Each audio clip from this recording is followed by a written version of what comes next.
Hi there, this is Nishta. Welcome to my channel. Today we are looking at a watercolor portrait painting session. I'm using this girl face that I have already sketched here. This is done on Fabriano Artistico artist grade watercolor paper. This is a hot press paper, which is a very smooth finish paper. So the colors essentially sit on the surface of the paper and you get very bright colorations, and that's the look I'm going for here. So let's get started by taping it first to keep it straight. Quick run on the supplies. I'm using natural hair brushes, water based gold color in 2 shades,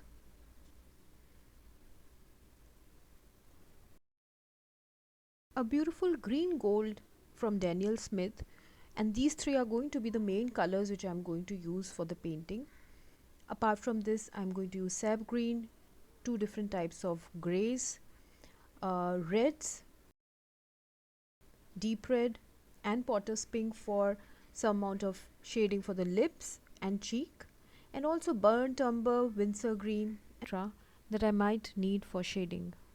Okay, so let's get going. Hope you enjoy the video.